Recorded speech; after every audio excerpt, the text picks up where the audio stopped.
नमस्कार मित्रांनो, स्वागत आहे तुमचं आपल्या ह्या यूट्यूब चॅनलवर. आज मी तुम्हाला एक नवीन कथा सांगणार आहे. ही कथा मला माझ्या शेजारी राहणाऱ्या रेखाने सांगितली आहे. ही कथा आपण तिच्या शब्दांमध्ये तुमच्यासमोर घेऊन सादर करणार आहोत. मित्रांनो, तो भाजी घेऊन रोज घरी यायचा. मला त्याच्याकडच्या ताज्या भाज्या घ्यायला खूपच आवडायचं. एक दिवस नवरा घरात नसताना तो भाजी घेऊन आला. मी त्याला घरामध्ये बोलावलं व त्याला म्हणाले, मला तुमची हिरवीगार काकडी पाहिजे. असं म्हणताच त्याने मला काकडी काढून दाखवली. मला त्याची काकडी इतकी आवडली की मी ती काकडी दोन्ही पायांच्या मध्ये घेतली. तर चला ऐकूया मित्रांनो, नक्की असं काय झालं की त्याला मी त्याची काकडी दाखवायला सांगितली. मित्रांनो नमस्कार, माझं नाव रेखा. माझं लग्न होऊन नुकतेच 3 ते 4 महिने झाले होते. नवरा एका कंपनीमध्ये कामाला असल्यामुळे त्याची सारखी ह्या शहरातून त्या शहरात बदली होते असं मला लग्ना अगोदर सांगितलं होतं. पगारही त्याला चांगला होता. त्यानंतर मित्रांनो झालं असं की लग्न झाल्यावर 1-2 महिने घरी राहिल्यानंतर मला त्याच्यासोबत शहरात पाठवण्यात आलं. पण मला त्याच्या स्वभावाचा अंदाज नव्हता की त्याचा स्वभाव इतका कंटाळवाणा असेल. लग्ना अगोदर सगळं काही छानच वाटतं, पण लग्न झाल्यानंतर आपल्याला कळतं की आपल्यासोबत असणारा व्यक्ती नक्की कसा आहे. आता झालं असं की हळूहळू मला त्याच्या आवडीनिवडी, त्याचा स्वभाव कळू लागला. त्याचा स्वभाव हा रागीट होता. तोही स्वभावानेही खूपच बोरिंगच होता. पण नशिबात आहे म्हणून पुढे चालायचं असं मी ठरवलं. एक दिवस संध्याकाळी कामावरून घरी आल्यानंतर त्याने मला सांगितलं, रेखा आपलं सामान बांधायला लागेल. मी त्याला म्हणाले, इतक्यात कसं काय? तेव्हा तो म्हणाला, अगं कंपनीने मला काही कामानिमित्त दुसऱ्या शहरामध्ये पाठवले. मला खूपच कंटाळा आला होता. नुकतंच आम्ही सर्व सामान इथे गावावरनं आणलं होतं व आता पुन्हा सामान बांधायचं व दुसऱ्या शहरात जायचं. मी आधीच खूप दमलेली होते. मी खूपच दमलेल्या अवस्थेमध्ये सर्व सामान पुन्हा एकत्र करायला घेतलं. त्या शहरामध्ये गेल्यावर सर्व माझ्यासाठी पुन्हा काही नवीनच होतं. तिथलं बाजारपेठ, तिथले लोक या सर्वांशी जुळून घेण्यामध्ये मला खूपच दिवस जाणार होते. पण मला मनाला ही सवय करावी लागणार होती, कारण त्यांचं काम हे असंच अदलाबदलीचं होतं हे मला लग्नाच्या अगोदरच सांगितलेलं होतं व त्यामध्ये तुला ॲडजस्टसुद्धा करावी लागेल हे आधीच मला घरच्यांनी व माझ्या सासरच्या लोकांनी सांगितलं होतं. तर मग काय, आम्ही दुसऱ्या दिवशी निघालो आता दुसऱ्या शहराच्या दिशेने. आमची रूम जरा शहरापासून लांब, म्हणजे जिथे शहर संपतं तिथे होती. आजूबाजूला छान वातावरण होतं. कदाचित मी बघितल्या क्षणी मला ते वातावरण व ती जागा आवडली सुद्धा. आता घरातील सर्व सामान लावण्यामध्ये 2-3 दिवस कसेही गेलेच. मी काम करत असताना नवरा कामावर गेला होता. अचानक सकाळी 11 वाजता कोणीतरी दरवाजा ठोठावला. मी दरवाजा उघडला. बघते तर समोर एक 25 ते 30 वर्षाचा तरुण उभा होता. मी त्याला म्हणाले, काय काम आहे? तेव्हा तो माझ्याकडे बघतच राहिला. मी पुन्हा विचारलं की काय काम आहे? तेव्हा तो म्हणाला, मी या सोसायटीमध्ये भाजी देण्याचं काम करत असतो. तुम्हाला जर भाजी हवी असेल तर तुम्ही खाली येऊ शकता.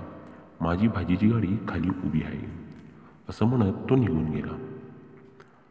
तो गेल्यानंतरही माझ्या मनामध्ये जरा प्रश्नच चालू होता.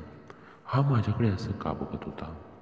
तसा तो तरुण खूपच दिसायला सुंदर होता. त्याच्याकडे बघून वाटत नव्हतं की तो भाजीवाला असेल. मला भाजीची काही आवश्यकता नसल्यामुळे मी काही गेलेच नाही. 2-3 दिवस उलटले. घरातील सर्व भाजीपाला संपला. म्हणून मी शेजारी राहण्यांचा दरवाजा ठोठावला व त्यांना विचारलं, आपल्या इथे जो भाजी घेऊन येतो तो मुलगा केव्हा येतो? तेव्हा ती म्हणाली, तो रोज 11 वाजताच खाली येत असतो. तुम्हाला हवी असेल तर तुम्ही त्याच्याकडे जाऊन घेऊ शकता. मी हो म्हणाले. 11 वाजले व मी खाली गेले. तो गाडी घेऊन आला होता. मी त्याच्याकडनं भाजीपाला घेतला. त्याचा स्वभाव हा मला खूप छान वाटला. पण त्या दिवशी तो ज्या नजरेने माझ्याकडे बघत होता, आजही त्याच नजरेने माझ्याकडे बघत होता. मी पटकन भाजी घेतली व परत घरी आले. मी घरी आल्यानंतर अचानक पुन्हा दरवाजा ठोठावला गेला. दरवाजा उघडला तेव्हा तो समोर उभा होता. मी त्याला म्हणाले, काय काम आहे?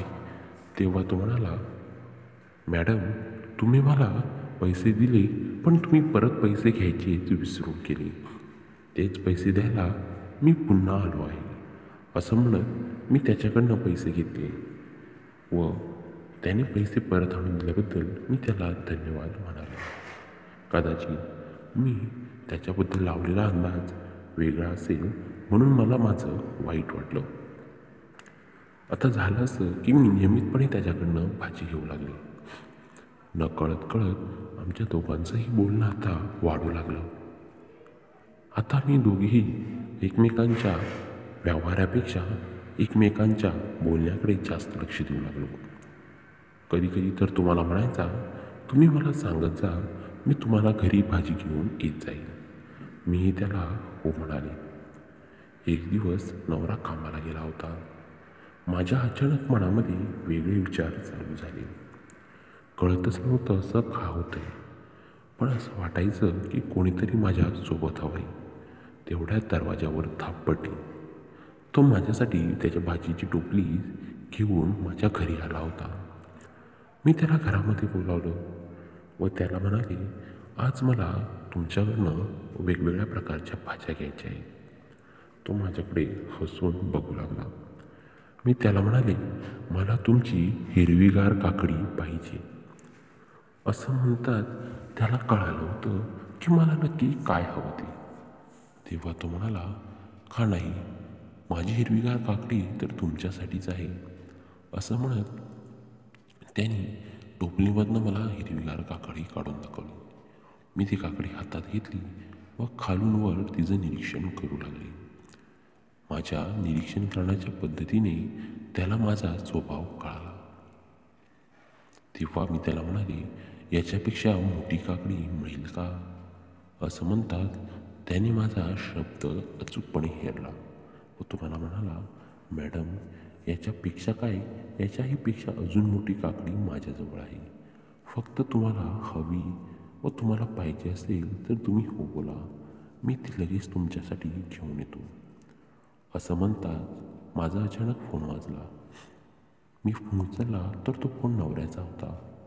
नवरा म्हणाला, मी 5 मिनिटात घरी येतोय. असं ऐकताच मी पटकन फोन ठेवला व त्याला तिथनं जायला सांगितलं. समजदार असल्यामुळे तोही पटकन बाहेर गेला. आता रात्रभर झोपेमध्ये मला त्याची काकडीच डोळ्यासमोर दिसत होती व त्याचे ते शब्द की मॅडम, याच्यापेक्षाही माझ्याकडे मोठी काकडी आहे. नक्की याची काकडी असेल तरी कशी, या विचारानेच माझं पाणी पाणी झालं. आता मी पुन्हा सकाळ व्हायची वाट बघत होते, कारण नवरा लवकर घरी आला होता. आदल्या दिवशी त्याला काही कामासाठी लवकरच बाहेर जायचं होतं व तो काही रात्र झाल्याशिवाय घरी येणारच नव्हता. मग आता भाजीवाल्याला घरी येऊन आपण त्याची काकडी चांगलीच खालून वर बघूया, हे माझ्या डोक्यामध्ये चालू झालं. दुसऱ्या दिवशी नवऱ्याचा आवरून दिल्यानंतर तो कामावर निघून गेला. मी याची खूप वाट बघत होते, पण हा काही आलाच नाही. दुपारचे 2 वाजले. तो आता नाही येणार, मी आशेने माझ्या कामामध्ये गुंतले. पण पुन्हा अचानक दरवाजा वाजला. मी आनंदाने दरवाजा उघडला तर खरंच तो समोर उभा होता. तो म्हणाला, बाई, आज तुम्ही वाटतं काकडी घेणार नाही. असं म्हणताच मी त्याला हाताला खेचून आतमध्ये उठलं व पटकन दरवाजा लावून घेतला. तो म्हणाला, तुम्हाला माझी काकडी घ्यायची खूपच घाई झाली आहे वाटतं. असं म्हणताच मी त्याला म्हणाले, इतकी मोठी काकडी असेल तर कोणाला घाई नाही होणार. असं म्हणताच त्याने त्याची भाजीची टोपली खाली ठेवली व आता मी त्याची काकडी पाहू लागले. त्याने भराभर कपडे काढले व त्याची काकडी मला दाखवली. खरंच नेहमीच्या काकड्यांपेक्षा त्याची काकडी जरा वेगळीच मोठी व हिरवीगार होती. मला असं झालं होतं, मी त्याची काकडी कधी हातामध्ये घेऊन डोळे भरून बघते. मी त्याच्यासमोर बसले व त्याची काकडी दोन्ही हातांमध्ये घेऊन निरीक्षण करू लागले. मी त्याला म्हणाले, आता नाही सहन होत, मला तुझी काकडी माझ्या दोन्ही पायांमध्ये घाल. असं म्हणताच त्यांनीही माझ्यासोबत तेच केलं जे मला हवं होतं. त्याच्या अशा कारणाने मी खूपच आनंदी होते. आता संध्याकाळपर्यंत नवरा येईपर्यंत मी त्याची काकडी आतमध्ये घेत होती. मित्रांनो, तुम्हाला आपली ही कथा कशी वाटली हे कमेंट्समध्ये सांगायला विसरू नका. कथा आवडल्यास चॅनलला सबस्क्राईब करा. मी तुमच्यासाठी अशाच रोज नवनवीन कथा घेऊन येत राहील. तुम्ही वेळेत वेळ देऊन आपली कथा ऐकल्याबद्दल तुमच्या सर्वांचं खूप खूप धन्यवाद. आता भेटूया आपण आपल्या पुढच्या कथेमध्ये.